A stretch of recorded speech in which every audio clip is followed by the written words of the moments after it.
It's exciting because then it comes down to your question about ethics and the ethics of somebody like Jeff Bezos in his dealings on Earth has been very much rightfully questioned. So if he gets his hands on space, God help us, what he'll do. So are you aware of his goals in space? Because his goals are really different than, say, Musk and a lot of other people's. No, that's why I'm talking to you. You got to tell me. He has lofty, I'm going to do quote because I don't like hypocrites, but he has lofty ethical goals to save humanity and planet Earth.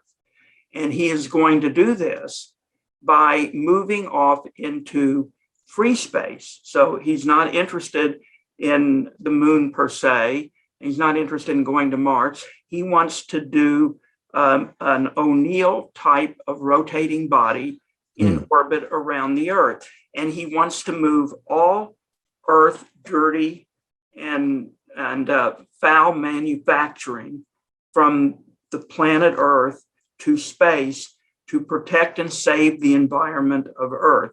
And then this can all be done in space, where for the most part, there is no real environment in space. And we can't screw the environment up because it doesn't exist. And Earth back home will have clean air and clean water, and we'll all sing Kumbaya when we wake up and go to bed in the morning.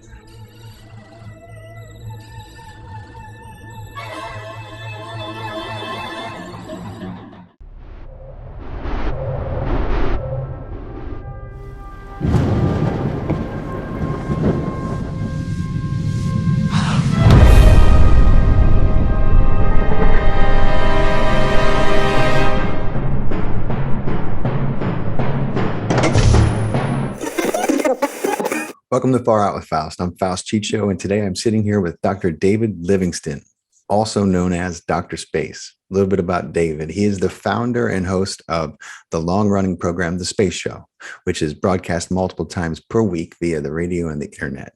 And they talk about, you guessed it, space. It's a fascinating show that I've been listening to for the last week, and I've learned a lot about space. A little more about David's background. He's got every kind of degree imaginable.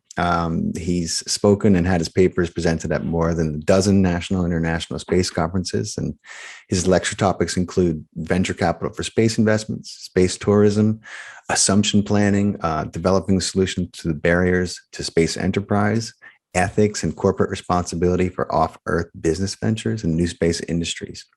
In addition to that, he's written a code of ethics for off-Earth commerce, and that's been widely published and revised. And he's also part of an action group to raise the consciousness of people regarding the value and importance of space settlement and development for the betterment of humanity.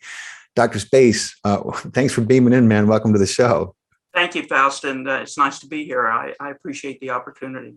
Absolutely, man. So you are a man ahead of his time, I think. I was just saying to you, it's amazing to me. You were writing about these things. I mean, you did your dissertation on incredibly. I mean, and did everyone think you were crazy when you were like, I'm going to do my doctoral dissertation on outer space commerce, its history and prospects? well, first of all, it was supposed to be about space tourism, but there was a strong space tourism movement within a select community for a long, long time before I ever got old enough to want to write a doctoral dissertation. My advisors at the time had me broaden it from space tourism to upgrading commercial space. So for the most part, everything the United States did was commercial space, because when we went to the moon, for example, Apollo, Gemini, Mercury program, all of the contracting was done by commercial companies. Right. So the contracting was done for the government by government contracts. Government owned the hardware. Northrop Grumman couldn't sell a space shuttle to you if you had the money, or nobody could sell you a Saturn V rocket. And in fact, people tried to buy them for their own crazy ideas to go to Mars, including Elon Musk. And they were not permitted to buy them. But the companies that made all this were commercial companies. They were out to make a profit. And of course, they did make a profit. Oh, yeah. So what I did was want to look at particularly space tourism, but I had to broaden it to include upgrading all of commercial space. And at that time, private sector space and entrepreneurism wasn't widely popular. During the Reagan years, there had been an effort by friends of mine to actually launch the first commercial rocket. Wow. It had to go through like 13 government agencies and this, that, and the other. To do that, it was a very cumbersome process to go through. But in terms of, did people think I'm crazy? Yes. Number one, I went back to graduate school in my mid 50s. So that was number one sign that I was crazy. and to go back and do a doctoral dissertation in business school, they think, well, you need to look at real estate or finances or you're like, nah, I'm going to look at space. And space tourism, what the hell are you talking about? And as I was writing my dissertation, which took me a long time because I had to get an education in space, and this is why I know there were lots and lots of people around far more advanced than me. And by the way, I'm shouting out to them and thanking them in the 20-year history book of the space show I'm writing. Mm-hmm. I'm not taking credit for much alone. But the Newsweek ran an article, a feature article on the cover about how crazy the idea was of space tourism. And I mean, they really panned it as a very crazy, crazy idea. This was probably the late 1990s. So we used to say space tourism had the giggle factor, but people that were involved with it and thought it was plausible and had ways to do it just kept prodding on. And there were lots of efforts to do it with companies. They all failed. Mm-hmm. There was an effort to do a single stage to orbit rocket, and then the space tourism would be orbital. And so there is no single stage to orbit rocket. To save a lot of time and a lot of orbital dynamics and physics, that's a pretty hefty thing to go from the surface of the Earth to orbit in one stage. So that's why you see second stage rockets. And if you watch a SpaceX launch or a United launch or something, they'll show main engine cut off MECO. They'll show jettison of the first stage. They need that boost to continue getting them to orbit. And depending on the destination and the weight or mass of the payload, they may need a third stage. Wow. So all the single stage to orbit guys went under. They couldn't pull it off. So the fallback was suborbital, and almost all of those companies failed. But Virgin Galactic and Blue Origin, which are doing suborbital flights now, have been at it since 2004. The X Prize was won in 2004, and that was a suborbital flight with a carrier airplane to about 50,000 feet. Then it launches a rocket to 62 miles. Wow. If they're lucky. And they get a few minutes with a parabolic trajectory of no gravity. And then you're coming back ready or not, because gravity's got hold of you and here you come. So that's a suborbital profile. Also this year, Elon Musk is finally doing orbital tourism with the Dragon. That's right. So these have been long time comings. Will they become commercial operations? Meaning somehow you got to make a profit down the road if you're commercial. And I think the verdict is out on that. My personal hunch is there's probably a pretty good chance that suborbital might be profitable. Yeah. I think Musk will be profitable because the demand and the quantity of people wanting to do things in orbit is a lot different than suborbital. Right. So he probably will be profitable. Plus, he's, in my opinion, a far better businessman than the people doing the suborbitals. And I don't think he loses money on his ventures. I may not always like what he's doing, but I would never bet against him. Yeah. Business deal. I like 20 Elon. plus years, 2004 to, let's just call it 2022. Right. So that's what, 18 years to get to suborbital, and at the same year starting the orbital. So it's not a joke anymore. There are people that don't like it. There are people that oppose it. they're pissed off with the billionaires going to space. I know. I saw the whole thing and I wasn't sure. I was like, well, it didn't upset me. I mean, it doesn't surprise me that Musk and Bezos that they're cruising into space for, and spending billions of dollars for a joyride or to experience that. Of course, they have the money and this is in their interest and it's in their business plan. So of course they're gonna do it themselves. I mean, are people really surprised? I mean, I just think it must be exciting for you to see things go from the giggle factor to, I'm pretty sure that in the next 2-3 years, Musk and Bezos are going to be,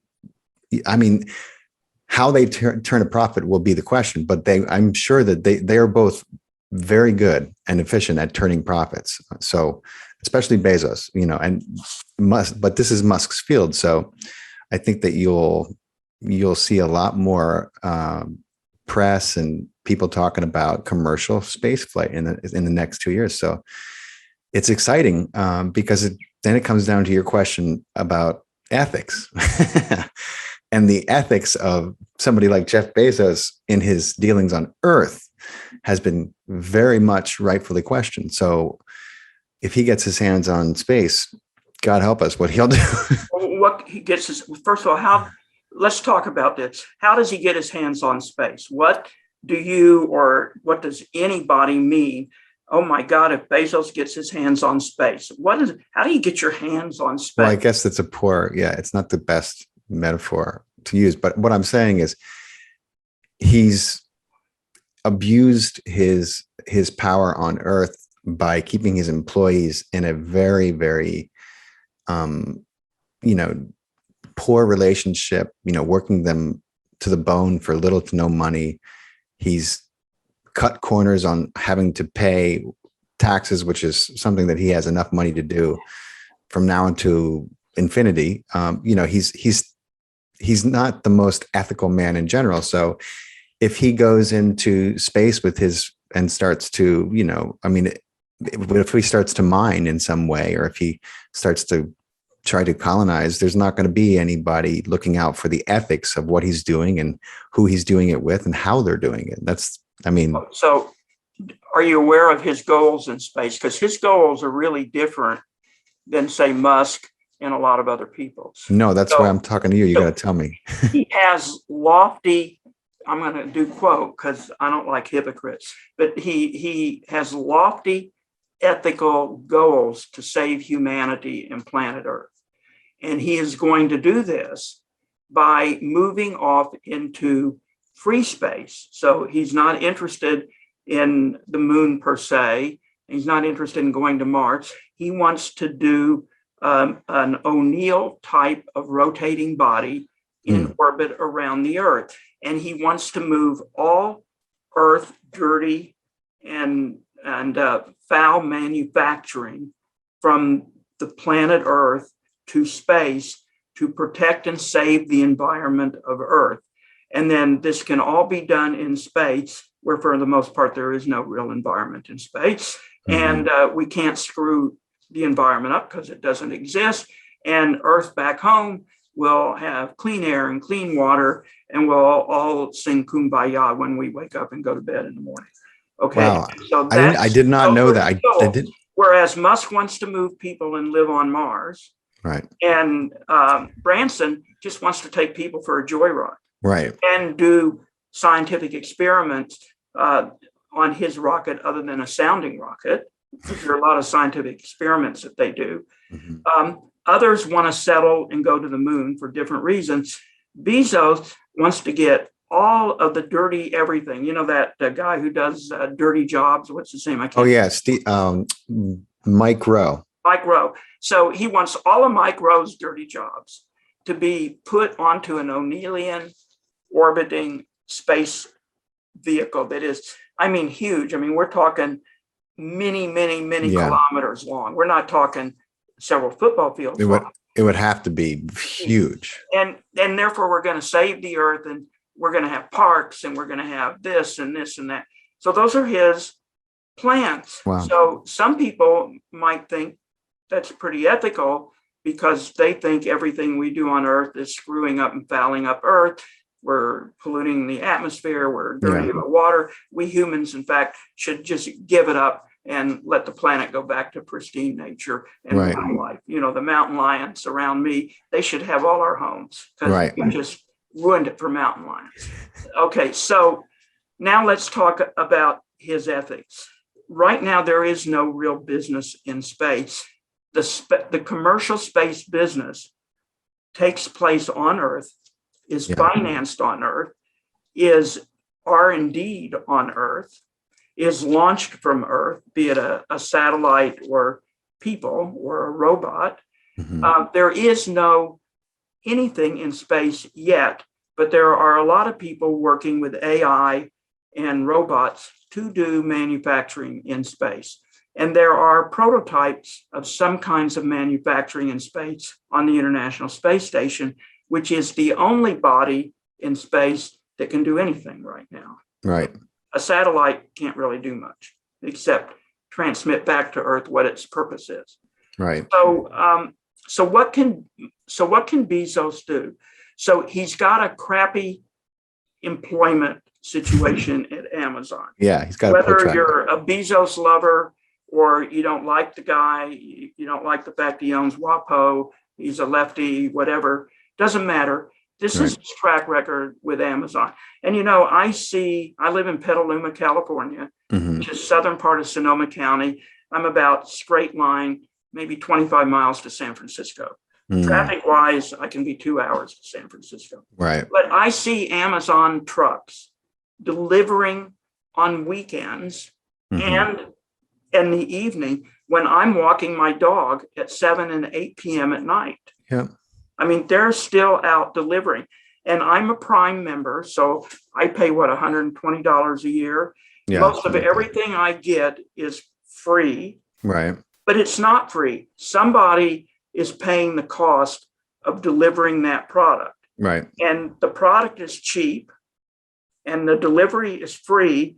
So the way he's paying the cost, I would imagine, is on salaries and employees and benefits and stuff like that. So that's how he can squeeze out more over here or less over here. Okay. Yeah. Now, he is also coming under attack for the same kind of labor practices at his rocket company, Blue Origin. And in the past week or two, there have been a lot of credible articles about his Amazon labor and employee practices hurting Blue Origin because there's turnover. People have the same complaints that you have at Amazon, even though they may be engineers or higher up the food chain. So if he does that and he wants to compete and get involved in space, he's only hurting himself. Yeah. Because he's not going to end up being successful. Maybe he can be successful because he can buy a lot of delivery trucks and do an online delivery thing. But going to space and building out his space plans, number one, he needs really top level people. State of the art engineers. Okay, for materials to go to space, a lot of the materials are still being R&D'd in development, but materials going into space are not the same materials that are in an Amazon delivery. No, that's for sure. Made by Ford or Mercedes. Right. Okay, they are a very different standard. Okay, and even his rockets and the propulsion that he uses, everything, we're talking about different standards. So if he screws up his rocket company because of his not so favorable treatment of employees and stuff, it hurts him, while others who don't do that are raising money in the marketplace. Musk is only one of them. He's a big one. But there are all sorts of companies raising millions of dollars to do really far out, you talk about your far out, really far out manufacturing and stuff in space that don't treat people that way. And they have all of the graduates coming out of college, they're not seeking employment with NASA. No. And the big conventional aerospace companies like Northrop and Boeing, where are they going? They want to go to SpaceX. They Right. want to go they're willing to go to these startups. Oh yeah, are you They're kidding? getting money because they get stock options and stuff. And if you happen to get a startup that hits, Yeah. it's like Oh yeah. Facebook hitting all over again, right? Or Google, yeah. But they're not treated the same way a Blue Origin employee is treated. Right. So I don't see all of this talk about Musk, about Bezos, really going anywhere, because Yeah, I mean, the market takes care of the market. And yeah, he's got billions and billions and billions of dollars. yeah, It he's can got a lot of only money. take him so far. If he's got employment problems and stuff, who's to say they won't sabotage his rocket like workers at Ford and Chevy used to do Yeah. when they were abused on the car lines? You're probably too young, but people were saying, I want to buy a car. I want to make sure it's made on Tuesday, Wednesday, or Thursday, because the workers sabotage for the weekend, Right. and they don't want to come back to work on a Monday. Right. So your best bet for a well-made vehicle is one that has a manufacture date of a Tuesday, Wednesday, or Thursday. That's right. That was common when I was growing up. That's right. I None remember of reading that- about that. Yeah, none of that exists anymore, although No. maybe it should. I don't know.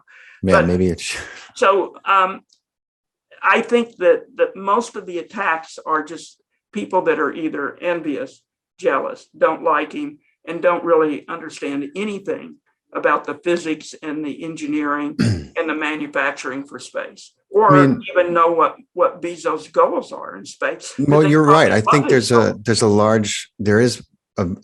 pretty widespread ignorance about what his goals are in space. He hasn't really made them known. he has to the community. To the community he has, yeah, but not to the media in general.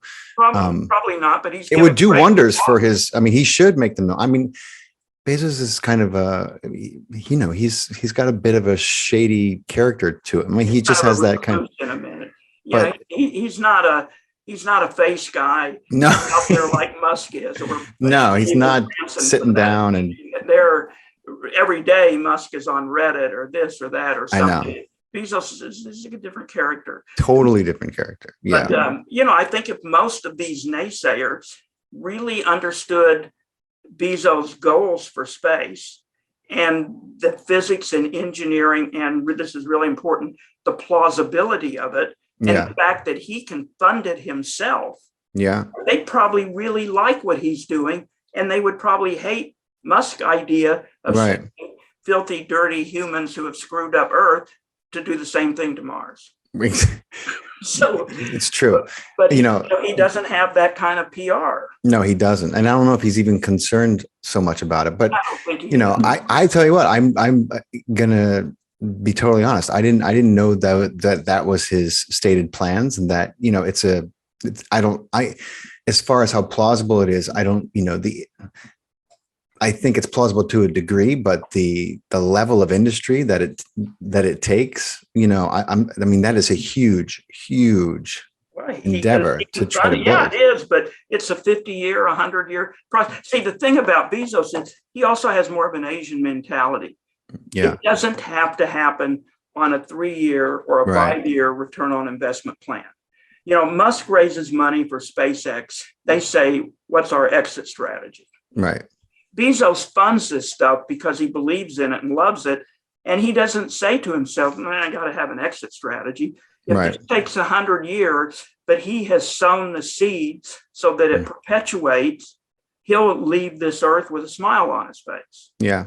And so he has wholly different goals and outlooks. I'm looking while we're talking to see if I can give you a good article on Bezos' plans for space, because you can always send it to me later. We will include it in the video description. People should really be familiar with what he wants to do. Yeah, and you know what? I'm surprised at that, and it's good to hear that. I mean, look, my biggest problem with somebody like Bezos and people of really Elon Musk is one of the few people who I think doesn't state, what could be one agenda and then get caught doing something that is kind of in opposition to that agenda. You have people like Bill Gates become very controversial because they make statements about saving humanity all in the same talk that they say that the best way to do that is to reduce the population. And then people say, oh, that's not what he meant. I'm like, oh, because that's literally what he said. So tell me what you interpret he meant by what he said, because I'm only listening to his words. All I can do is tell you what he said. But apparently you have an inside track to Bill Gates's mind, and you can tell me what he meant when he said, the best way to save everyone is to reduce the population of the planet by 10. I'm like, okay. But you look at Gates, and there's an for all he does, that's supposedly, philanthropic, you know the word I'm trying to say. Philanthropic, he's also like, oh, well, let's engineer these mosquitoes to be vaccines. It's like, why would you want to genetically modify a species and then set it free? You don't know the repercussions of that. Why would you think that nature got it so wrong that you should come in and fix it? You know what I mean? Like, let's just block out the sun and that'll take care of the warming problem we're having. That's what, like, I don't know. Some of his ideas that he's had and funded are, to me, slightly insane. Or largely insane. Yeah. I can't really comment on Gates. I have my own opinions like everybody else did. Yeah. But Bezos is a commercial guy. Yeah. So he sees an opportunity to put a human lander on the moon with NASA's Artemis program. He did not get accepted because of the process used with NASA. So he is suing NASA to make them award part of the funding for the human lander to Bezos, because he sees a commercial opportunity for being able to land people on the moon over the coming years. He believes in space mining, like asteroids. Yeah. Commercial opportunity. So it's not all, I'm a kumbaya guy to move dirty industry off into an alien comet. He is a commercial guy, but like most people, he's complex. Mm-hmm. And I guess what I would say is, if he really has nasty employment and people treatment processes, and they're showing up in Blue Origin and the articles are true, then that's going to slow down or interfere with his goals. And I think the marketplace will be self-correcting, because other people, even if they don't have as much money, will make more progress than he will. That's true. Because they don't treat people and violate some of the rules. And his money can buy a lot, but it can't always buy the best employees if that's what you need. It's very true. And thankfully so. I mean, things will balance out. I do trust that. I was he might ship up by an old term. He might change some of his practices. He's stepping away from Amazon, so he'll have more time. I don't know if it was a stressful job. He funds a rocket company with his own money. Yeah. So we'll see. But I think the idea that you don't want his hands on space, he's got really good plans. Yeah, and he's a catalyst either way that we need. We do need a catalyst. And government can't do what he can do or what Musk can do. Right. And people would have a total conniption fit if they were using our tax dollars the way Bezos does or Musk does. I think they should be having a conniption fit the way they use tax dollars. Oh my God. But that's a whole nother show. That is another show. I agree, though. But, absolutely. So this is why I'm very supportive of commercial space with all of these guys, because they can make advances that benefit all of us and inspire people. Look how many people are studying STEM, which is science, technology, engineering, and math, and going into these positions and creating and innovating and doing things. Why? Because they're being inspired by Musk, Bezos, and other people in the space thing. What is government inspiring? This is why they don't want to go work at NASA, and they don't want to go work for the big traditional. Government is inspiring people not to want to work at all. So there are incredible benefits from space. And to just say it's polluting or it's destroying. They don't understand first of all, the nature of the need to explore. So humans do need to explore. Oh yeah, no doubt about it. People who say we don't need to explore don't get it, and they would just rather be stifled. And then how do you develop if you're a stifled culture? Look, we have to reach out and keep expanding. We absolutely, it is in our nature to continue to explore. It is very much ingrained in our DNA. I believe that. I mean, we know that it's in our nature to reach for novel experiences, to explore, and that's so if it's in our nature to do that here, then you can just imagine that it's not going to stop. You know what I'm saying? We are going to be. Don't want it to stop. No, of course not. I mean, to stop that is to stop the natural progression and evolution of our species. I don't agree with that. I think some people obviously are very caught up in the, and it's obviously a very nuanced and broad thing that, the amount of and culmination of problems that we are having here on Earth. And so when they see people saying things like, "Oh yeah, let's go to the moon," they're like, "You're not going anywhere. You shit the bed. You're going to clean it up before you go anywhere." And I think that's the underlying sentiment of people who are saying, "No, we can't. These billionaires shouldn't even be joyriding in space." It's just because they want them to, take more responsibility into this process that we need to go through as a species on this planet, where we get things a little more balanced and straightened out. Okay, so what I say to that, because I know the plus side of exploring and going, let's just use the moon as an example. So the people that do this, we say they're kind of naysayers. So I think most of them mean well, so I'm not really condemning them. But they always phrase everything as an either or situation. This is a Sophie's choice. You're either going to go spend all this money by going to the moon, or we can go help people with student loans or pay prescription drugs or their COVID medical expenses, or we can do this or this and this. And I see the world and I say, I don't know what your language stuff is, but I could say this is all bullshit. And you can swear all you want. No, well, I don't care to swear, but sometimes bullshit is the exact word you need to call out on stuff. So when you cast an either or and you put people in the reference of the movie, Sophie's Choice frame, you're operating out of what is known as the economics of scarcity. And the concept of economics of scarcity, everybody go look it up on Google. This is a total bullshit, destructive, punitive economic concept.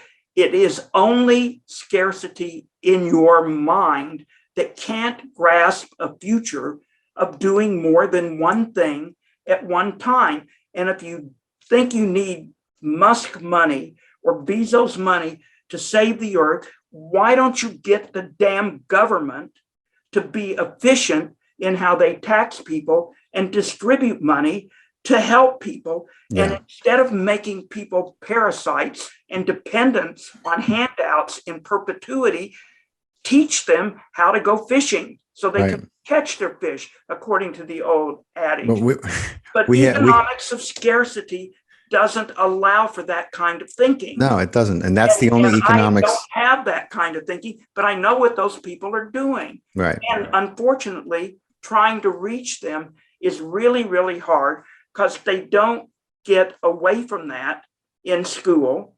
And it's not cast the way I'm casting it. Right. No teacher is up there saying, this is a Sophie's Choice. And listen, this is a mindset. It's a mindset that is taught. Come out with a mindset. So trying to penetrate to show, look, this is not the world that you want moving forward. Right. You want the people going to the moon. You want the people doing underwater creative stuff. You want innovation. You don't know where it's going to go in 5 years. No, you're right. You're right. You don't want scarcity thinking. You can't do that because need your money over here. Scarcity thinking is a fundamental part of the mess that we're in. And absolutely. And it's a government policy. That's what these bastards perpetrate on us, and they're supported by the media and they're supported in academia. Absolutely. And it is really unfortunate, because if we unleash the minds of all these people that have been trained in scarcity, Yes. God knows what they would be creating for us. You hit the nail so And I'm not talking just the right United States. I'm talking about all over the world, from all sorts of countries. And I'm talking about equal opportunity from someone from North Korea even, right. or some African country, to come up with an innovation. Is if their minds were trained to be expansive and not think in terms of scarcity. Listen, either or is horrible. It is one of the banes of this planet right now. You know, how pervasive it is. You know, like there's this low grade fear and survival that is, you know, I tell people all the time, like, look, you don't understand if you study, you know, neurochemistry and biology, and you start to realize how the brain functions and how it operates. You learn right away that when you are in even a low grade fear state or a fight or flight, the blood, if you look at the brain, the blood immediately starts to retreat. It starts to go back into those survival centers, right? And the survival program kicks in, and that makes you selfish.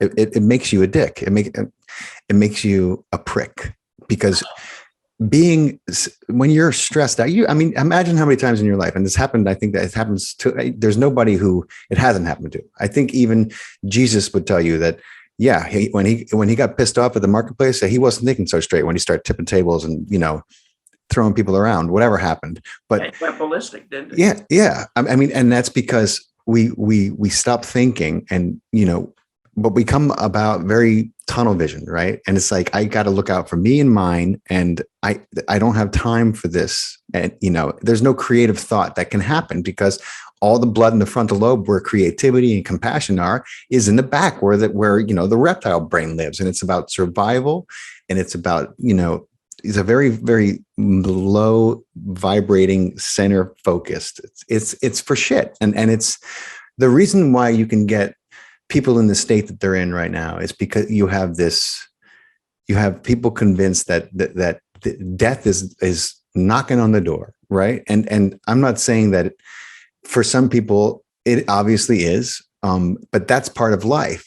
But you know, it's like, wait a minute, I just keep every day I get a new surprise. It's like, wait a minute, why aren't they doing that again? Oh, because of the health crisis happening. So that section is closed because, like, what happened to the menu? Oh, there's no more menus. I'm like, why? I don't want to take my phone out and try to look at your menu on my little phone. My eyes, Yeah, you know, I didn't bring my glasses anymore. I know.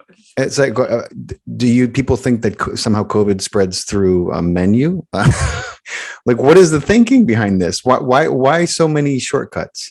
And it's just like, man, all the details and fine things start to go out the window when you have this kind of pervasive thinking, and it's a shame. Well, in the early years of the space show, and when I gave earlier talks about this, but still mostly to the space community, one of my little phrases I always liked to use was the path for people around the world, including the United States, for peace and prosperity runs through space.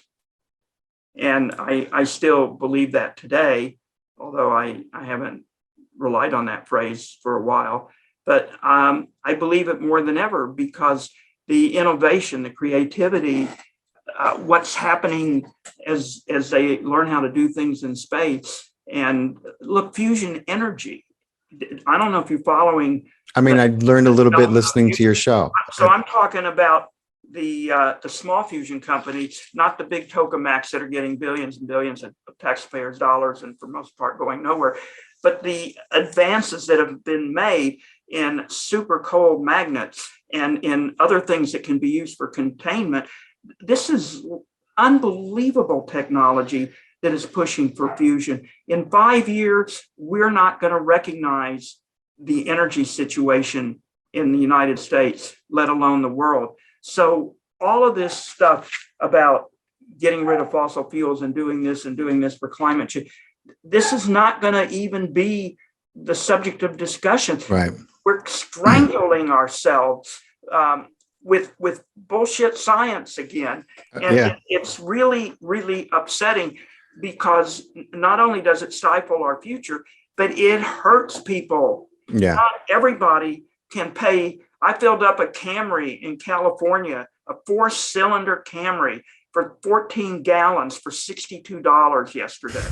Who the hell can afford to do this? Yeah, I live in crazy California, of course. Yeah. But I mean, this is hurting people for these policies. And if they understood the physics and the science, real science, not following the science of Codemasters, but real science, and you would see what's unfolding before us by people like your next door neighbor that went to state college and got an engineering degree. Mm-hmm. I interview these people. They're not all from Harvard and Yale, and Johns Hopkins and Cal.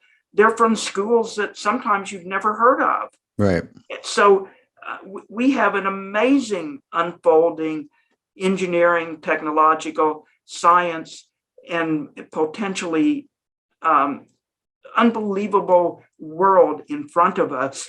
And it just seems to me that policy and agendas and ideology are doing what they can to prevent it. Yeah. And I know we're pretty far away from space right now, but but you're not wrong. Well, look, it's impossible to. Clock is right twice a day, don't we? That's that's true, but it's impossible to ignore, because just look out your window. I mean, the evidence of what you just said being unfortunately so true is everywhere. It's everywhere, and this, this propping up of certain things and this squelching of other things is the furthest thing from actual science as you can get. I mean, like it's a regression. It's an oppression. If they did that, if they had the capacity to do that as they do now in the last couple hundred years, we wouldn't have the advancements that we have, because nobody would have been able to hear about them. You know what I mean? I mean, from talking about everything from we have really, in my opinion, gone down some dark alleys. But and I'm sure others would disagree, and I'm sure I'll have darts thrown at me, and maybe even pot shots taken at me for what I'm saying by the real true believers who follow science. But that's just the way I see the world, and I see the all of what space is able to do to help us realize this really and truly unlimited world. And the U.S. has 330 million people in it. I don't know how many more with the people crossing the border that probably don't even have an education, but maybe their offspring will have an education. Right. But also, I talk to people. Africa has space programs. Yeah. Africans that have zero crap education are learning about satellites and rocket launches and telecommunications. Why? Because it's leading them out of the stereotype of Tarzan in Africa. Right. Okay, seriously. And so, there's the. You bet your ass the Chinese are educating their young people about it. In different countries. 20 years ago, when I started the show, I have a very, very good friend, and she was a UCLA student, and she did a several-month exchange program in, I think it was Tanzania, in AIDS prevention. And it was really backwards. They had a booth where you could stand in line for the internet for about 4 hours a day. There was no water, running water, plumbing for the most part. That people didn't believe in AIDS prevention because it interfered with manhood and all this crap. Right. And on and on and on. So I did a radio show with her. I think she was in Africa, but maybe I did it when she came back. And it's a space show archive. Mm-hmm. And I said, did you ever talk to anybody about space? Did they ever look up and say they want to be an astronaut or something? This is about 20 years ago. And she said, David, you don't understand. These people don't even know they're on the continent of Africa. But they all know now who Elon Musk is.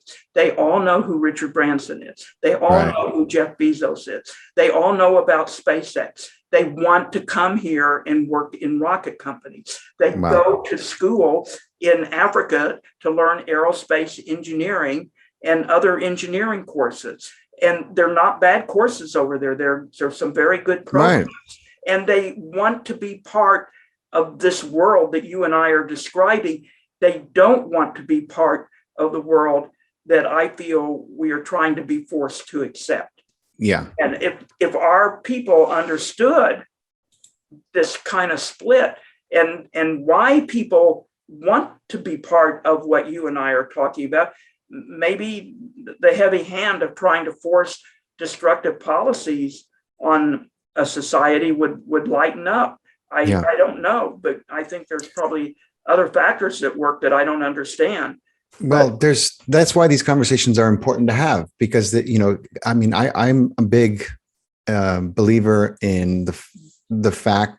I call it a fact. I mean, I guess you could debate it, but consciousness is non-local, right? Like that's why somebody has this amazing idea and they're working it over in a laboratory. Let's say, for example, that's in the North Pole. And right around the time they come out with their amazing discovery, they find out that somewhere over in, I don't know, South America, somebody had the same idea and was toiling in their laboratory, and they both came out with the same thing at the same time. Now, how did that happen? Because they didn't know about that. The other one was working on it, and you see that time and time again, right? And I believe that's because consciousness and this interconnection that people have, it's not a localized thing. And when people are having thoughts and they're actually tuning into something that is there already, that's already present. And so the sensation is like, oh, I'm having this, I just had this great idea. No, the idea was there. You just tuned into it. Whatever you did, you broadened your perspective, and just like a radio antenna, you tuned into, a more congruent or exciting idea of what you've been working on. So I just think that that's why these conversations are so important to have, because we're spreading this consciousness to the people who are listening and who are interested and who maybe don't or didn't see what we're talking about, but are maybe starting to understand why it's going to be a vital part of our future as a species. So you mentioned consciousness, so I will tell you another consciousness story. Yes. And there is a space connection. I'm really going to make a concerted effort to stay more focused on space. But I have a cystic fibrosis child. So from a very early part of when he was born, I really studied to find out what the state of the art was on research and all of this. And so we're going back more than 3 decades now. And the state of the art wasn't great. The life expectancies weren't great. It was really crappy. And at the time, the human genome had not been mapped. There was a search for the mysterious, elusive cystic fibrosis gene. None of this existed. So I used to go on scuba diving trips before I got into space and did my graduate stuff, and underwater diving trips and photography. And I would be either on beaches late at night in faraway exotic places or on the deck of a boat. And I would look at the waves hitting the boat or coming up on the beaches. And I got this crazy idea that all of the answers that to the questions that we ask are inside this wave action. Or later, when I started gazing into space, are in space. The problem is we don't know how to get to the information. And the reason I came up with that kind of idea is because you sort of can't destroy and really create matter. That's right. You can change some of the matter, and you can convert matter, but you really, everything that is here has been here. That's right. When Earth got started, however you think Earth got started. Right. I'm not going to argue. It's the law of thermodynamics. Origin thesis, whatever fits you, fine and dandy. So all of these answers, including in this case, the cure to cystic fibrosis, is locked up. And you've got researchers and other people trying to unlock the answers, be it for cancer, be it for how do you do a reusable rocket that lower the launch costs, to how do you build the giant skyscrapers of Indonesia, or something that's thousands and thousands of feet tall. How do you engineer that? Or the one in Abu Dhabi. I mean, that's not the same engineering of your Empire State Building. No. Okay. So I've always thought this was true. And over the years, I've seen certain things happen. And I've seen pharmaceuticals come out. The cystic fibrosis industry has been turned on its head, from genetics, making new drugs, flying the cystic fibrosis gene on a space shuttle and watching what it does in microgravity, where it opens up so you can get a better view of it. The same thing with gene splicing, with all sorts of other things. People are coming up with solutions to change our lives for the better. Where are they getting the information from? Let's look at a COVID vaccine. If you look at the components that are in it, they didn't find new components out there in the ether someplace and say, let's do this. They mixed components that were already here on Earth to get a different effect than had been mixed before. We can go through this not just with medical, but with supercooled magnets. How are they making supercooled magnets? They have found a way to do things with electrical currents and refrigeration that they could do. 3D printing. Oh my God, look at that. Look at that. So everything, all of our answers are in and around us. They're not just in the ocean. They're in the Mojave Desert. They're in the dirt in my backyard in Petaluma. They're in the skies for sure, because where did we come from? They're in the comets that we get shattered by a cometary tail. They're in a meteorite. I mean, that's how we got here. They're in the death of a human or an animal as we decay and give back into the atmosphere. So if you stifle us, if you don't have this kind of thinking, if you can't see how we go from A to B, even though we don't have a clue what's in between A to B, then you're coming up short for the kind of world that we have and the kind of people we need to truly be our leaders. I'm not talking about senatorial and House of Representative leaders. I'm talking about really people. Now, do some of these people have crazy, egos and behavioral things and, do bizarre things? Sure, they're personalities. Okay. But what you just said is so profound and so important. And I think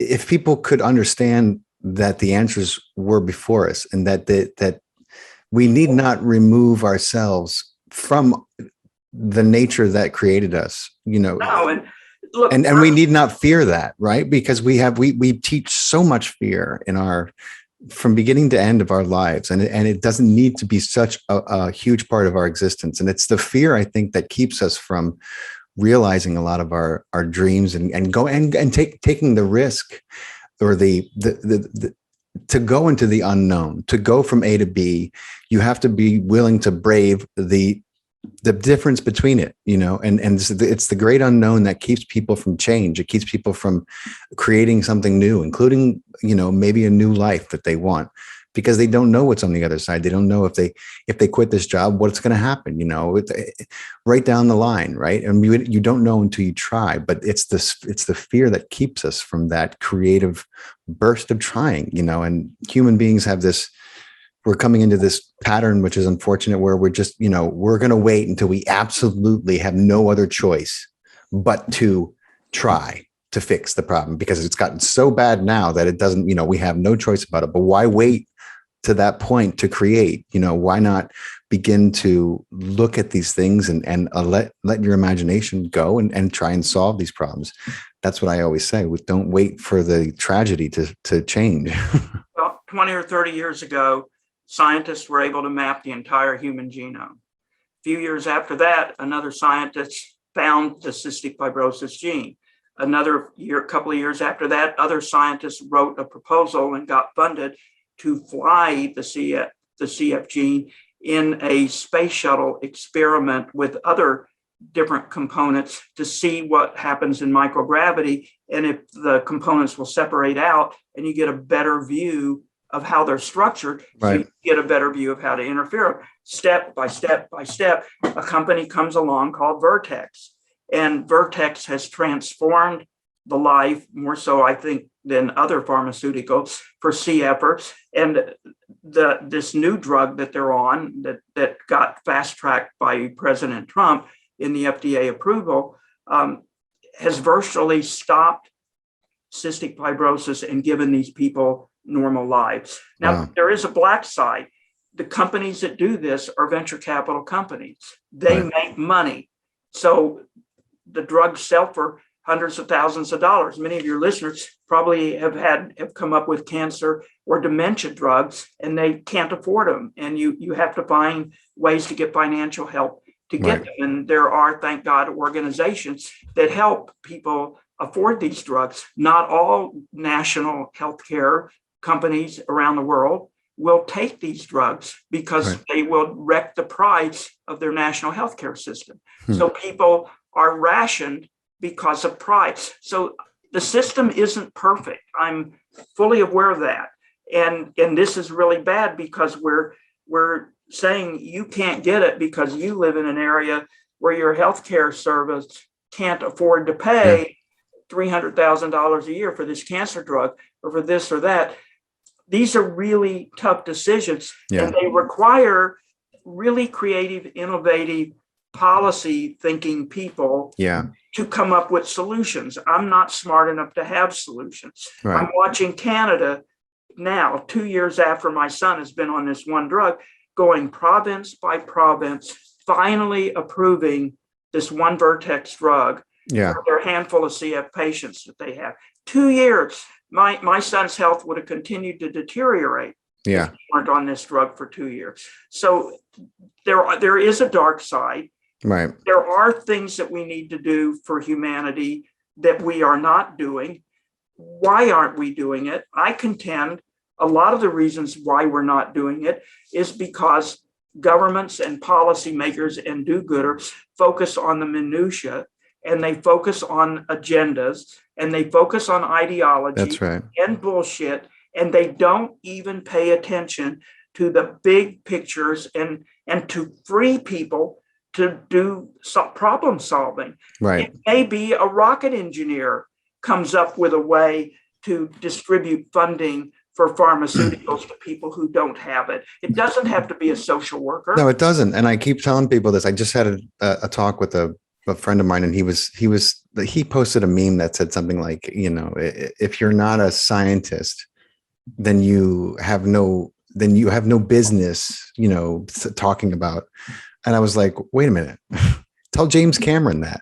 I was like, what are you talking about? I was like, James Cameron's a movie director. He's innovated so many different technologies. Went down to the Marianas Trench. That's right. And the cameras he's worked with NASA. He's worked with the biggest companies that go deep. I mean, he basically pioneered a way to get down into that trench. And he's not a scientist, but yet his innovations and because he can look at it from a different perspective and he knows about certain things that maybe they don't.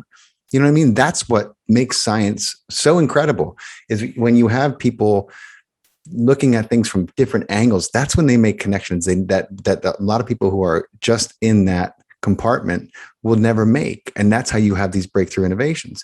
And I always tell people, I'm like, wait, that's what it takes. It takes a collaboration. And we don't see that kind of information being shared most of the time. And we certainly don't see, the government this is the furthest thing from their mind. It's like you just said, their concerns.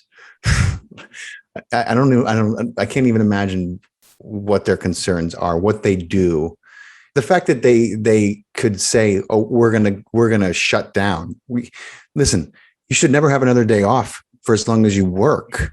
how are you going to shut down? Things are in shambles. You know what I mean? You people can't even have a civilized discussion about the simplest of things, and you're gonna shut down. Why are we paying money to these incompetent people who literally do nothing except bicker and argue and, try to one up each other and get nothing done so that they have something to do tomorrow?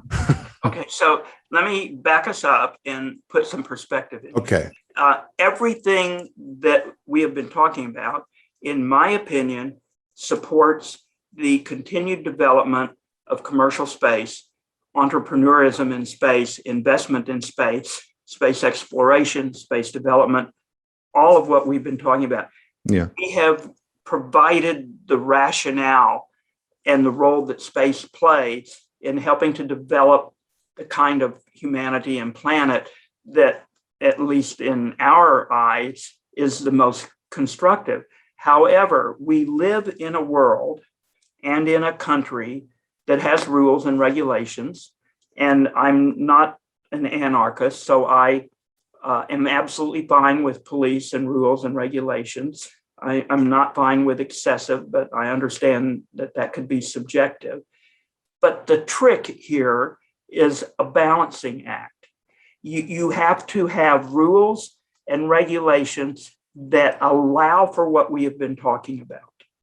You don't want rules and regulations that prevent what we've been talking about.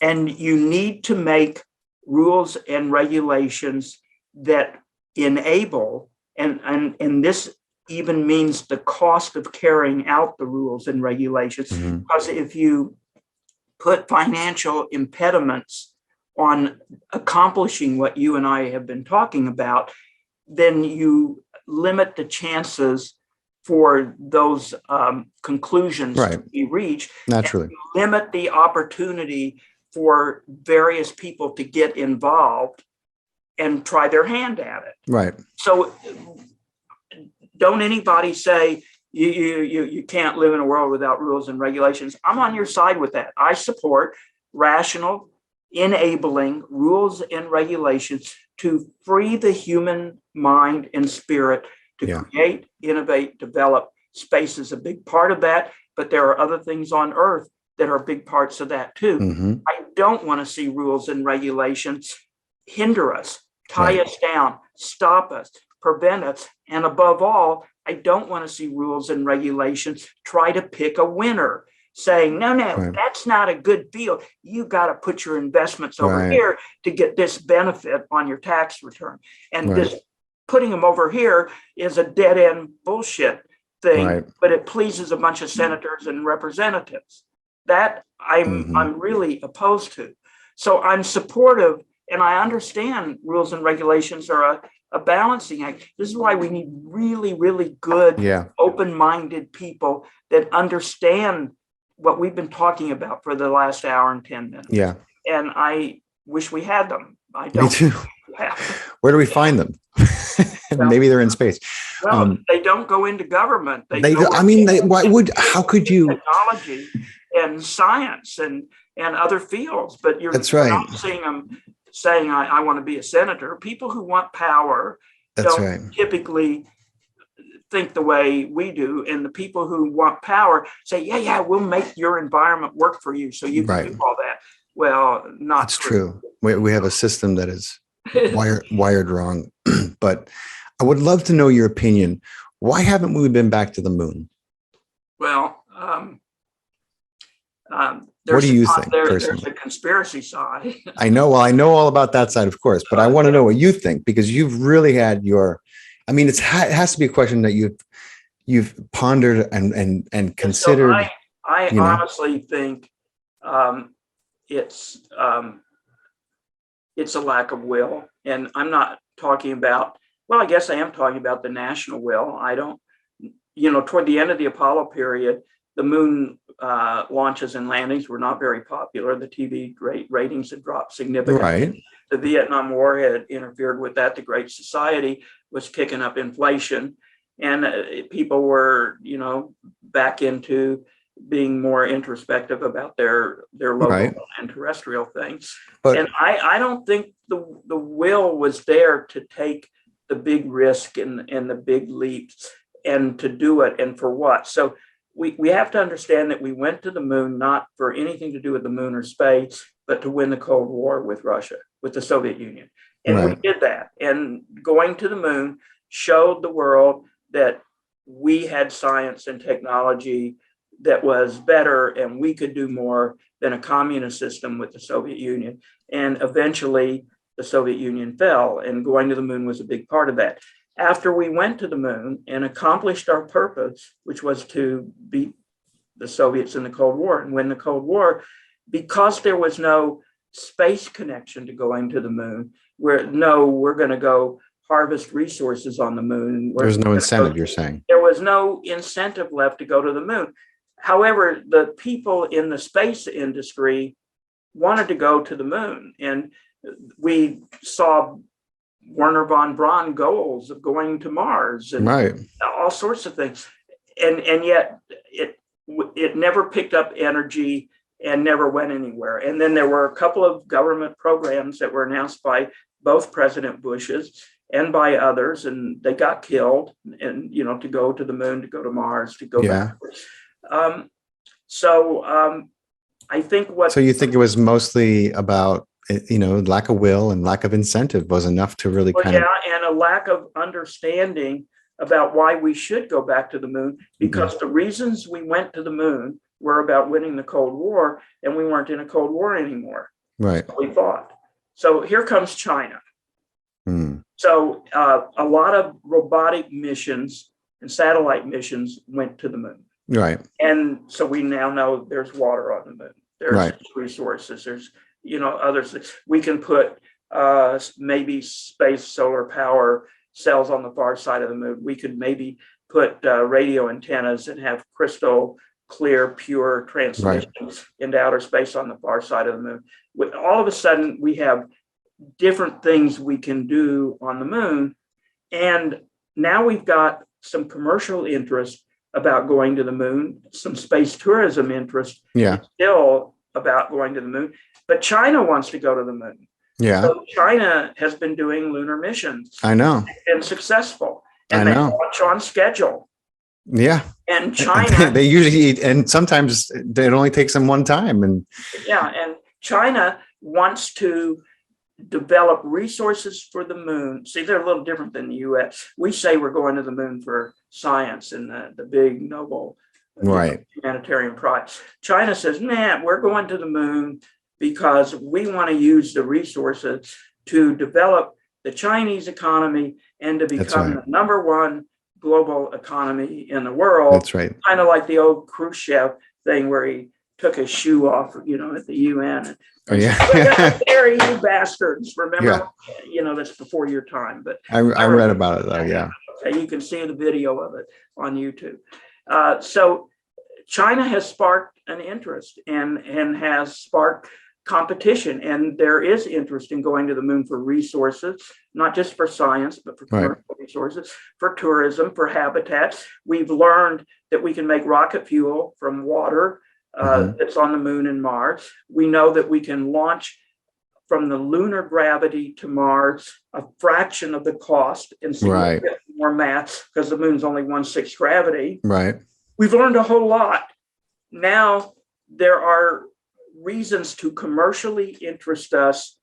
That's what I'm saying. Scientifically interest us, and we got a competitor. That's right. Wanting to go to the moon, who also now is on Mars. Right. So we can talk about Mars maybe later on if you have time. So the moon is not what it was during the Cold War. Right. The moon is now a commercial objective and a scientific objective and an entertainment tourism objective. And it's all plausible and reachable by the private sector. Right. So the lunar lander that NASA is going to use for their Artemis program is being made by SpaceX. Right. Blue Origin is pissed off and wants their Blue Moon lander to also be developed as a backup, and he wants to do it with government money. So he's suing NASA, i.e. the government, to make him allocate more money so he can develop a blue moon lander. Right. Israel sent a private mission to the moon 2 or 3 years ago. It didn't make it because of a screw up in the launch sequencing on the computer, in the landing sequence on the computer, but there is a private sector payload crashed on the surface of the moon right now from Israel. Wow. And Israel is building Beresheet's #2 to try to go back to the moon. Yeah. Others are looking to get to the moon. There are people who want to build habitats. There are plans on how to build and shield for radiation and other things on the moon. It's a huge. It is. So you don't believe that there's a possibility that the reason why we never went back is because there was already people there? I mean, there's a lot of different theories on that, and people talk about that. No, and they were threatened not to come back, and and that they were, some of the astronauts were quoted saying that they were not allowed to talk about what they saw when they were on the moon. And, there were structures on the moon. Look, I don't know, because do I believe that government will lie to us? Yes.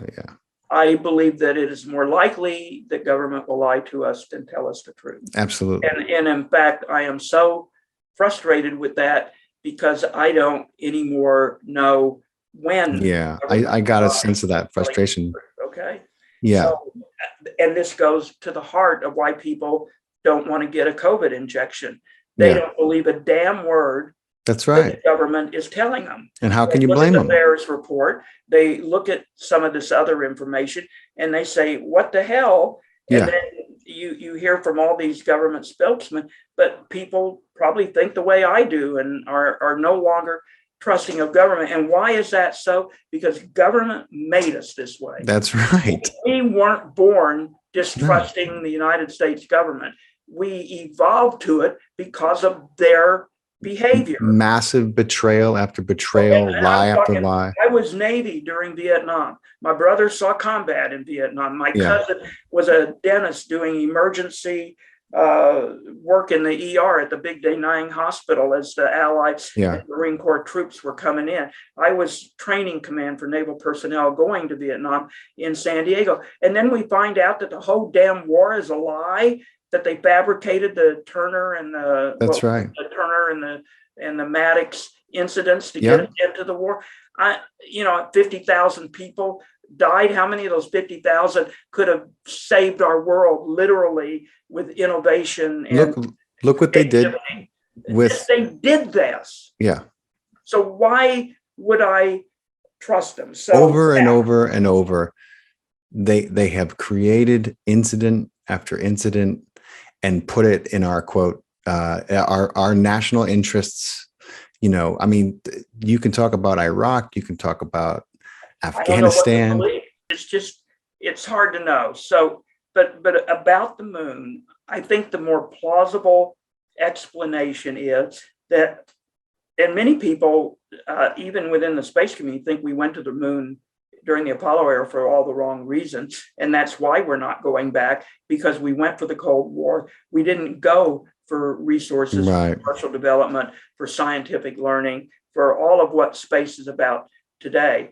So I believe that's the more plausible scenario, because if you look at the history of the U.S., and remember, the U.S. was the only one who could do this. Russia pulled out of the moon race to make it. China wasn't around at that time. India wasn't around at that time. Israel was not around with a space program. So it's only the United States. So if you look at what was going on in the country at the time, you look at the transformations going on with the different presidents and what they were doing. There just wasn't any space interested. The interest in space was spy satellites and national security satellites and nukes and telecommunications, and then weather satellites. And then, to build the space station was only one vote victory in Congress that allowed them to build the space station. And then the shuttle was compromised significantly from what NASA originally wanted to build, Right. and was compromised with input from DOD and other things. So it was never the space vehicle that was really wanted by the space agency. Right. So I think the more plausible is we were led down different paths. Yeah. The media supported our going down those different paths. That's what they reported on. I don't remember any media articles in the 60s, the late 50s, after the moon landings, everything had ended, where they were talking about we need to keep going to the moon. You know, Right. our last two missions, we had two Saturn V's ready to go, were canceled. Those missions never happened. Why were they canceled? Funding, they didn't have the money for it. Inflation was going on, and the country had other priorities. So I honestly think it's a lack of will. Yeah. And because we went to the moon to win the Cold War, you can't confuse that with why we're going back to the moon today. Right. For commerce, for economics, for science, for all sorts of different. When's the next plan to go back? Do you know offhand? Well, Artemis is the near-term human landing date, which was set up for President Trump, probably will not be met. That's 2024. Oh, okay. They probably won't be ready by then. Okay. But so then there is no launch window to go to the moon. Oh. Unlike to Mars, you have to launch every 2 years. Right. Mars is in orbit. The moon you can pretty much do whenever you want. So probably the next date might be 2026, 2028, but it's a government program. Yeah. Okay. With private sector help. Yeah. That's a little bit different than a pure government program. Right. Yeah, definitely. It runs on a government program. Yeah. So who knows? There's a lot of stuff that has to be. Do you know they don't have moon spacesuits yet? There are no lunar spacesuits yet. They're in research and development, but they're not being built and divided. They're focusing all on Mars, right? Well, not the government. Not the government. Government's doing Mars research, but Musk and others are focusing on that. Let's see, what else don't they have? They don't have all the necessary plans for what they're going to do for lunar habitats. Right. They don't have their landing destinations fixed yet. They don't have their landers yet. They're on blueprints. You know, they funded. They said they're going to fund SpaceX with their lander, but it doesn't exist in reality. It's still vaporware. And then Blue, once their Blue Moon lander, that's still vaporware. You know, it's not. So there's a lot of stuff that has to be done to make the Artemis program come together. Yeah. Plus, we have international partners. And anytime you have international partners, there are delays with partners because everybody has to match their technology. Right. You have to be on the same measurements. You have to test this material with what the US is doing for material. You know, there's a lot to do. Yeah. And it's not there yet for even close to a 2024. Wow. So the question is, can we make 2026? Maybe. Yeah. It will be more likely 2028. The big question I keep raising on the space show, and God help me, I hope I'm wrong as can be, but because I have an economics background, I look at what we're spending. I look at inflation. I look at our national deficit, and I look and see what they want to keep spending. And I'm saying, what the blank is going on here? So will we even have an economy by then? Will we even have the Ponzi scheme continue? I know Artemis is a small amount of money compared to the national budget. I mean, that's the other thing. I mean, these numbers we're talking about, they're really, if you look at the kind of numbers that they're just toting around on a daily basis in DC, these $1 trillion numbers, it's really nothing. But it's such a mess that they can't even like talk about that because they're just trying to like keep the government from shutting down. So just keep raising the debt ceiling. But I just wonder for how much longer. Yeah. See, space is funded under a part of the budget that's the discretionary part of the budget. Right. So this means that NASA can play with it. In non-discretionary is parts of the military, the debt, Medicare, Social Security, some stuff like that. So discretionary means that Congress can massage it, can play with it.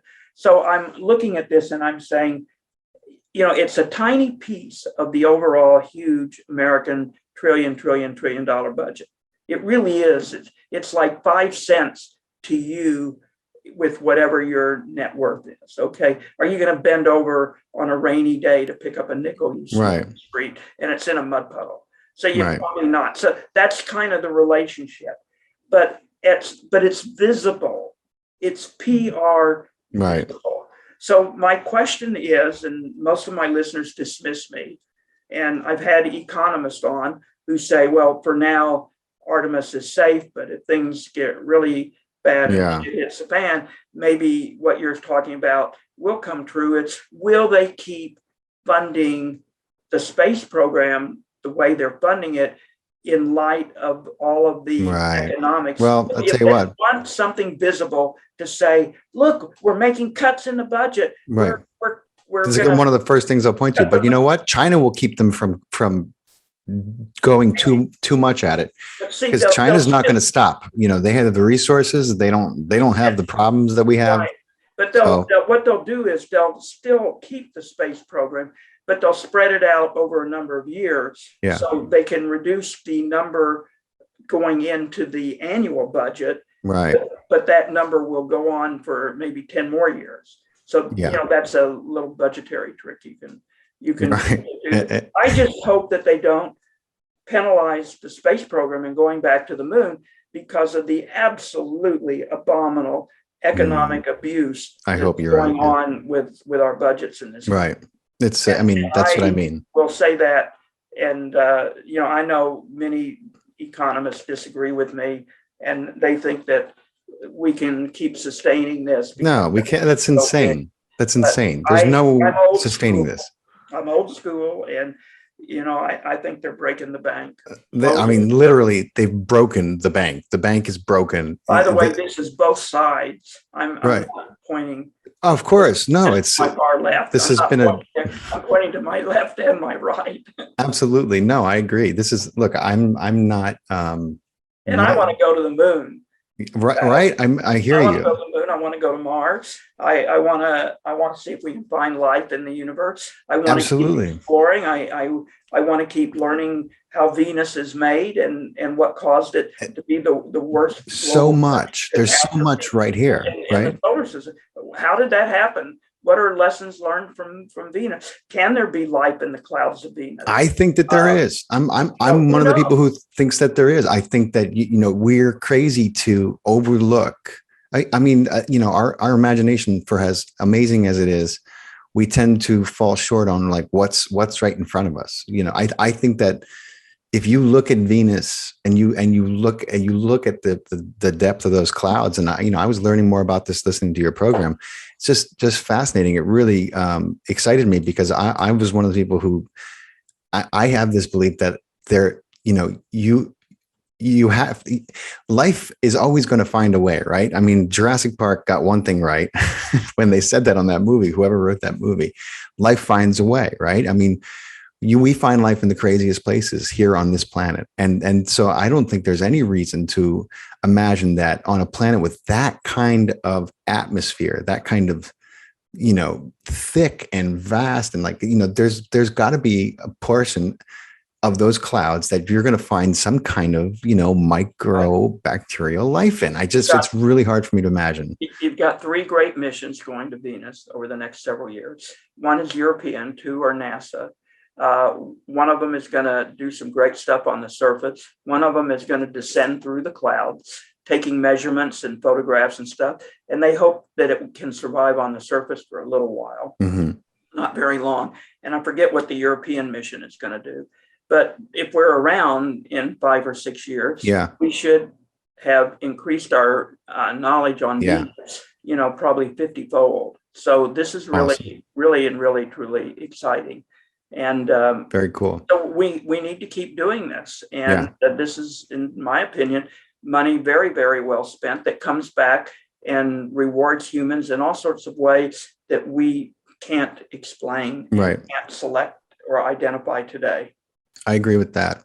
I wanted to ask you, David, we were discussing back and forth in our emails, and I could sense your frustration with the entire situation that has gone on with UFOs and why you don't bother with it anymore. And I believe me, I understand that, it just in the last few years and researching it's such a mess of misinformation and charlatans and people. But I listened to your show with Dr. Greer, and you guys had a really interesting discussion. My God, 20 years ago. It was such a 2002. It was such a different time then, with 9/11 just happening. And but you seem to agree on a lot of things. I mean, he was saying a lot of things about what's been happening in the military-industrial complex, and he has certain information that he claims to have certain information about that. And but the biggest thing that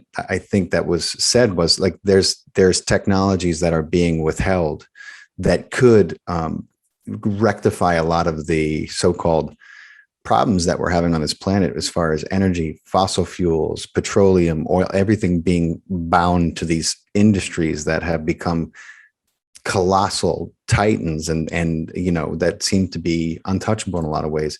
But then when we spoke later on, you said that you weren't a fan of Dr. Greer, and I wondered what happened between your talk and then that sentiment that you had. I haven't listened to that show for a long, long time. So first of all, I think Dr. Greer has done a great service because he has managed to bring to the attention of many people around the world that would, without his having done so, not know anything about the subject, to the subject of UFOs, different technology, government cover up secrecy and stuff. Now, whether he's right or wrong is not such a big deal to me. But I think because he has been very successful in keeping this in a way on at least page 1 through 5, that's a big deal. And I think it really is important. As to, is there covered up technology? I think there's a lot of black military technology that is absolutely 100 proof covered up. Absolutely. And should it be, shouldn't it be? Well, I personally like to have a look at what those flying vehicles for 30 years in the future are today. But do I have maybe I even have a right to know because I pay taxes. If there's a good case to be made about that. But maybe national security wise, maybe I don't have a right to know. Is there alien tech? It's a pretty big claim. So and I know Stephen Greer dispels Carl Sagan's commentary where he says, if you're going to make extraordinary claims, you need extraordinary evidence. But I think what was said is probably legit. If you're going to make these claims, where is it? So I watched your video that you sent me. His I had documentary. seen it before. It's from 2017. Right. I've seen it before. So the problem is Greer kind of does what the opposition does, but he does it on the side that we're more favorable to, the side of the opposition. So, for example, Greer makes comments in the video. We have lots and lots of metamaterial. So for those of you that don't know what a metamaterial is, this is supposedly material from a crashed or captured or otherwise foreign UFO vehicle that shows that it's not from here. Metallurgically show. Okay, so Dr. Greer, you have lots and lots of metamaterial. Where is it? Is it in your garage? Is it in a safe deposit box? Where can we see it? Where are the lab reports that show it? There's nothing that follows his commentary other than we have lots and lots and lots of metamaterial. So I just saw material and it was only obtained because it was through. It was in Russia that it happened, and they were. So how do you know it's credible? Well, I saw a broadcast that was done, and it was a Russian cosmonaut who showed this alloy, and they showed it under an electron microscope, and they showed how there is no physicist on this planet who can tell you how this alloy would have been made, because the gold is blended in a way they've never seen before in a molecular structure. Yeah, but you need independent verification. No, you're right. But that was the first and only time, and this was only this year and that remember I saw. Linda Moulton Howe. I don't know if you've ever talked to her or not, but Who? Linda Moulton Howe. Oh, I'm a big years fan. Ago was Yeah. given metamaterials by somebody who had them, and they are supposedly the metamaterials that what's his name Bigelow has, who is part of this U.S. government group to analyze metamaterials. Now, I don't even know if all of this is real, but I hearing reports about it. I think there's a lot of dark technology has been developed. Now, did it come? Did we actually find something from an alien? Personally, I wish that were true. And personally, I wish that story could be credibly told, although I don't know. But what do you think about the government confirming that they found downed craft? I don't know that I'd believe them. Right. That's I get that a lot. With disinformation. Yeah. So but why would they do it now after so many years of propagandizing? They may just play with us. They may have a reason for spoofing us because it's foreign intelligence. I'll tell you why Dr. Greer would say. He'd say they're doing it to set up their next Vietnam. Only they're going to use a false flag into space. Right. I just said they probably are doing it to spoof intelligence agencies. Yeah. Because a lot of what they do with the public, don't forget intelligence agencies from all over the world are paying attention to what they do with the American public. Right. So as they are screwing with us, they're misleading and duping other intelligence groups. And we don't know the half of any of that. Right. The bottom line is, I don't know if we've ever been visited. I would like to think there is extraterrestrial life. I would hope before I die that it is confirmed in a way that I can accept it and believe it. I really want it to be so. Right. I believe that it's out there, but I have no clue how to be convincing, and I don't know what could convince me. I guess an alien could convince me. But I don't, maybe an alien, maybe you're an alien, maybe maybe you're an alien, David. I mean they are. I don't know my roots. I think I'm from Tulsa. Last time I checked, Tulsa is still part of the earth in the US. I'd love this is if you have a bucket list, confirming extraterrestrial life is like number 1 or 2. Another one of my pets on a bucket list is to be able to cross the line between life and death and make contact with dead people. There's something to be said about those two things. That I'm actually crazy enough to believe that there's probably a way to do that. Yeah.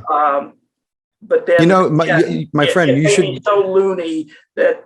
No, it's not loony at all. It's funny that you say that, because I have a friend who, I love this guy. I've known him for years and I've listened to him, and he's a profound individual, but he always had an inclination and a psychic sense. And so he got mixed up in this church, and he was acting as a medium for them, and they saw his ability, and they were, trying to train him. It was this weird sect and it was a Christian church, but it was obviously not a normal Christian church, because their goal was to have, and they were looking for psychics just like him, because they said if they could make unequivocal established contact with life after, the spirits, that they could then turn and say, do you see everyone? There is a God, and so somehow or other he got, but they did train him and further his ability. And he would later go on to, very intense meditation practices. And he got out of that thing and he started to do a lot of, meditations that were geared towards astral projection. And he found himself, he tells the story. It's this incredible story. The detail is phenomenal, but he finds himself looking at like a very, very scary 8-foot toothy reptilian bipedal, and thought that he must have broken his brain because he didn't know how he got to where he was. Right. It was like this crazy projection that happened, and he ended up checking himself into the emergency room, and they were like, dude, lay off the binaural beats, like, I don't know what to tell you. You take, like, here's a volume, and lay off the beats. Okay. Don't come back. And, but he would later, it took him a while to go back into these meditation practices, but he later like established contact with this thing that was in front of him, and he went from being able to reach and contact spirits in the hereafter here on earth to making contact with, these, I mean, they're other dimensional, they're extraterrestrial, the only question is, do you believe he's crazy, or do you believe he's actually having a dialogue with this entity that is somehow connected to him? And I'm one of the people who believes, because of the information that he shares, that's being shared with him, that he's connecting with this other dimensional being. And the insight that comes from his ability to do that always blows my mind. But it's just funny because there's definitely a connection between two of the things on your bucket list. Well, I got a third one that'll blow you. So the third one is, I think there's a possibility for time travel. And yeah. I want to see time travel become a reality, at least in some sense. I'm not talking about going faster than the speed of light at right. altitude. Right. I'm not talking about that. I'm talking about a time machine, time travel. Right. I'm hoping that somehow that's possible, but we don't see any evidence of it. Nobody's coming back with answers to the great questions of the universe. So. No, but there are questions about how some things happened, in the past, and how, and there's some, when you get into the realm of quantum physics, and I read this study that I read will blow your mind. I mean, you'll be thinking about it for forever. I mean, it'll always come back because you're just like. But it's a study I read in a book, but that was written by Dr. Joe Dispenza, and it's about this group that they gave. I think they were nuns, but I'm not 100% about that. But they gave a bunch of people a bunch of cases, operations that were done. There was like 300 operations, let's say. These numbers probably aren't. I'm not probably remembering this specifically, but this was the gist of it, and this blew my mind. Right. They said they divided up the 300 cases of this operation, and they gave half to the nuns to pray for, and the other half was left alone. Right. Uh-huh. Then they took the 300 cases, and they read about what happened, and the 150 that the nuns had prayed for all showed a significantly faster recovery rate. And then they revealed to the nuns that the operation took place and was cataloged and detailed in like 1953. Now, how is that possible, right? How is it? It's a lot of strange things in our universe. And that goes back to the fact that the part of us that is conscious, the part of us that is sentient, is non-local, right? It's the connection that we have, and there's also the part of us that is not connected to space and time, because it takes me 10 minutes to walk from here to my favorite restaurant, right? I have to walk my body through space and time. But what happens to space and time when I go to sleep? Where does my consciousness go?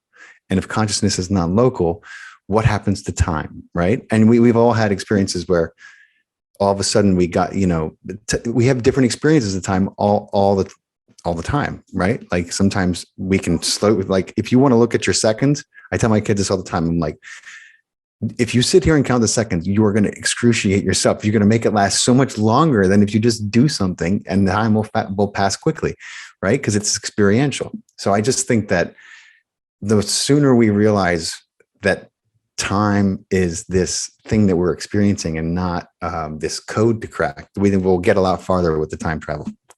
Well, I hope so. I'm 75, so somebody's got to get their butt in gear to make all my wishes come true. I wish I had the research capabilities to do it. Listen, you should. I'm going to send you a few different links, but I've used Dr. Greer's meditations to and gone on CE5 expeditions with people and meditated and created that state and had ships show up. So I mean, like, what he developed in his meditations, they're not a fraud. They work. I mean, not everybody can get them to work. Many people don't believe they could work, and they have no experience meditating, and they just try it. It doesn't work. They call it a fake. But I'm telling you, I know hundreds of people, and I'm plugged into the groups that use these meditations, that go out and these ships appear. Now, these aren't government ships, because the government that could give a shit less about a bunch of people meditating in a mountain somewhere, right? Right. But it is possible, and there's even been different people who have experienced closer encounters than just ships, right? I'll just say that without going into too much detail about it. But what does he think of Tic Tac? He thinks Tic Tac is totally, unequivocally a government ship. It's all a staged setup. He said that the Tic Tac has been around, for 40 years. They've had the Tic Tacs, and they send them around, and they're parading them around the naval vessels now, so that they can begin, propagandizing more money for the quote Space Force. What does he think they are then? What, the Tic Tac? Yeah. Well, he just thinks that they're part of our fleet, that we've reproduced some of the technology that we found in crashed vehicles, and the Tic Tacs are just one of the many different. That he says that. That's kind of what I say, although and he says that the reason why they're parading them out in front of the naval vessels is so they can push their, they're harassing our naval vessels. Why? Because they're, even if it was true, just because something is in the air doesn't mean it's harassing you, but they're pushing for more money for the Space Force and setting up their next, possible false flag. The Hornet and the Princeton, these naval ships and the F-18s that have been outfitted with it have the most advanced radar in our military defense system. That even the Air Force doesn't always fly this kind of radar. So I've said that my first choice would be, this is black box technology designed to fly and test against the best we have to offer. And I also wouldn't be surprised if it's designed to manipulate us for some reason. But, people say, if it has mass and if it is real, two big, giant real, and if the performance is as they say it is, so that's the third, then we don't have anything. And that physics is so strange, it couldn't possibly be ours or China's or Russia's. Well, that people know of, right? I think, I always cite people the commercial Microsoft website for their holographic technology, Azure. So I don't know if you've ever looked at it, but they can take a woman, they have a demo of this on their website, who is delivering a talk to an audience in San Francisco. And they can project her to a stage in Tokyo, delivering the same talk in flawless Japanese, and they will think she is actually standing there. Oh my God, yeah. That's a big thing. You can see the demos of this on the web. And when I saw this, I said, okay, if this is in the commercial hands, and it's even been advanced in the last 2 or 3 years, when I saw this demo, what the hell does DARPA have? That's it right there. Imagine what DARPA has. Scientists and the engineers say, yes, David, but a hologram doesn't have mass. And if you don't have mass, you can't be picked up on radar. And I say, okay, if they are so advanced in their technology to pull this off, why do you think that they couldn't come up with a corresponding way to spoof a radar image? I mean, that's of course. So that's my first choice. That's a little bit different than Dr. Greer's. Right. But I'm still saying my first guess is it's black box technology, and they're flying it against the best of our technology to see how it works in real life. I think you're whether that's right or wrong, I don't know. Listen, I'd give anything if it were from Zeta Reticuli. I'd love it for them to come land on the governor's mansion in Sacramento to that fool and say, look, we're really here. We're really from the Pleiades or something. And by the way, we have better economics in the Pleiades than California. Just thought we'd mention that, Governor. That should go without saying. But I don't know. I don't have the answers. I don't have security clearances. I just have my guesses like everybody else. Well, you should check it out one time. Maybe you don't go into the stuff that is up for debate, but some of his meditations that he has I've heard about him. Are very good. Is he still out on the speaker circuit? What is he doing? Well, he has a show on Gaia, which is, it's part bio. I've read his biography, so I know his life story. So he kind of goes into some of the stuff that he is very personal that he normally wouldn't talk about on his tour. He just put out another documentary because, well, he did his thing where he got in front of Trump and Pence finally, but it was like literally the November before the election, and he was, he was very upset.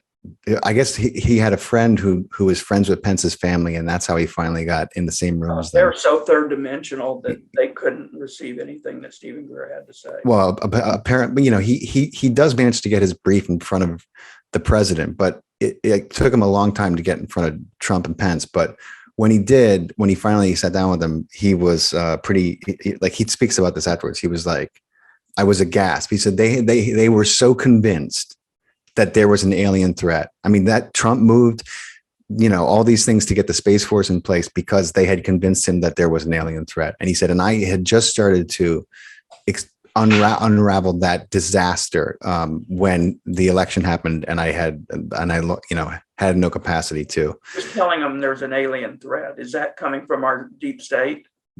That's coming from these black ops programs and the deep state, the military industrial complex. It's all compartmentalized, but those are the people who are feeding him that. And I mean, that's why he moved hell and high water to get the Space Force in place, because Greer said that they were convinced, that both Pence and Trump were convinced that there was an alien threat, and that he had to start to take them through and unravel this nonsense, because he doesn't believe for a single second there's any alien threat. He says it's all bullshit, which people have a beef about that too. People don't believe that. People can't believe that because they can't imagine the human who couldn't be threatening, But it's fascinating stuff. I mean, it wouldn't surprise me at all if they had Trump convinced that there was a fucking. I wonder if he's tried to talk to Biden or anybody. I mean, I think that at this point, I think he realizes talking to Biden might be a complete waste of time. I could talk to Miss Harris, or maybe whoever's pulling this. I mean, these people are. Talk to Obama and did he make contact with Obama? He did, but I think that he realized that they all communicate to the deep state. So I mean, Obama is no different than Kamala, no different than Biden. These people are they're all corporate shills. They're in, they're. I mean, not that Trump, was any better, but he wasn't a politician. You know what I'm saying? He wouldn't read from a script, and so that's a problem for them and what they're trying to accomplish. But I don't know if he'll talk to Biden or not. I think that he's kind of he's just trying to get the word out to as many people as possible, because if and when they do play their card with this nonsense about the alien threat, he wants people to be able to call bullshit. That's kind of what he's focused on right now. I'd love to know the truth about ET. Yeah. I wouldn't know the truth if it stood in front of me. I'm ashamed to say that. Maybe if it were actually a physical entity and labs had verified that it wasn't made in some robotics lab at some university, I might be, more compelling. But well, here's my thing about that, David. I don't think that when you have a laboratory testing DNA, it can only test against its database, right? So whenever we find these specimens, right, and we run tests on it, and what do they come back? They come back the same. Well, it's inconclusive. Well, no shit, it's inconclusive. You know what I mean? It's always inconclusive. We don't have the data. It's not like we've tested other. Well, but that tells you that it's not among the known database. Exactly, which is could be a sign that it's, as well as, if it could, it's not necessarily, it shouldn't be discounted just because we can't say what it is, because it should be left in that, okay, well, let's put this aside for now, but not dismiss it, because just because we don't have, I mean, we can look at the DNA of an octopus and be like, I have no idea where that comes from, because some of its DNA is so foreign compared to what we're used to. I mean, but listen, David, before we go, I want to ask you one last question, and maybe there's an answer, maybe there's not, but over the last 20 years, what would you say the most kind of mind-blowing thing that you learned about space was, that really like got you excited? I think that's actually a good question. And I'm actually going to take notes, because I'm going to put it in my space book, that the history of the space shows, cool. 20 years that I'm working on. So before I started, I was a space cadet from little kid. Mm-hmm. I loved the UFO stories. I loved like Earth versus flying saucers, all this sci-fi classic. Yeah. Plus I read the Jules Verne. I read all the stuff that everybody else read. I had a Cub Scout telescope and could see the rings of Saturn in the yard when I was 6 years old, and Tulsa and stuff like that. And I've always believed in flying saucers to some degree, and my belief has been a little bit more refined as I've gotten older, and in ETs and aliens. And I've always had this interest. I couldn't do my dissertation on any of this stuff because then I'd have been laughed out of the clouds. And I don't bring it up on the radio show because none of it is really factual or anything that I can get my hands around and deal with. It's too much kind of hairy-fairy kind of stuff. But I had all these sort of preconceived ideas about space. Like I told you, I used to look at the water and then at space and then think all of the answers are there to everything we could ever want to know, except we don't know how to get the answers out of it. But I see slowly by surely scientists coming up with answers to things. Where are they getting those answers from? Those materials are in space, in the water, in the desert. They're just finding them and rearranging them, and something in their mind is telling them, rearrange it this way or test it this way. So I think the most mind-blowing thing in the space show, of having talked to so many scientists and engineers and businessmen and people doing this, is it's confirming all of my young kid space ideals, my teenage wishes, my understanding of everything is there if we can only figure out how to get it out of the ocean or the space. Right. Before I ever went to graduate school and before I ever did the space show, the 20 years of doing the space show is showing me that what I was thinking about in these earlier years was all valid, because it's unfolding real time before my eyes. It unfolds with my son's medicine. It unfolds with this new dementia drug that they announced 6 months ago or something like that. Elon Musk proves it with every goddamn, Falcon 9 and Falcon Heavy launch, and what he's doing with Starship. All of these preconceived little kid ideas and these other ideas I had just by looking into the ocean or looking into the night sky, or I went to school at the University of Arizona, taking walks in the desert. It's all being proven to me as the way the universe works. Yeah. And I'm proving it through talking to some of the greatest scientists and engineers that ever lived, like Avi Loeb has been a guest on the space show 3 times, from Harvard Smithsonian astrophysicist, who says Oumuamua might have been formed by some distant intelligence at some time. Yeah. If he didn't have tenure, he'd have been fired. And his book that he wrote, which was the last time he was on the space show, he talked about the fact that he's able to make these bold predictions and say these things because he has tenure and the bastards can't touch him. So that's the most mind-blowing of the space show. It's confirming what I intuitively knew. Yeah. Had no way to say it and no way to put it together and no way to validate it.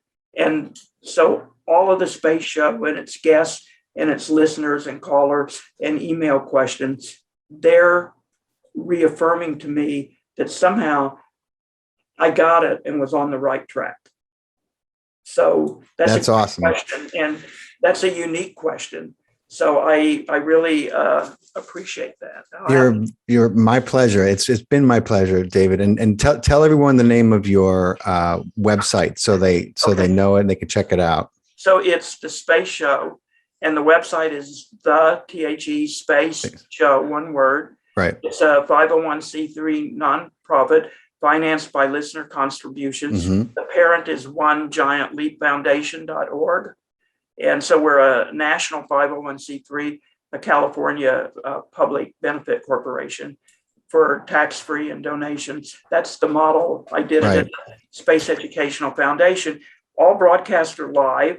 People can call on a toll-free line or email us. And, if you can go there, my email address is plastered all over the place. Yeah, if you check out his website, you can go through the archives and you can see that there's tags on different subjects they talk about. You can scroll through. There's 20 years of programs there. You've got a complete 4,000 broadcasts, which is incredible.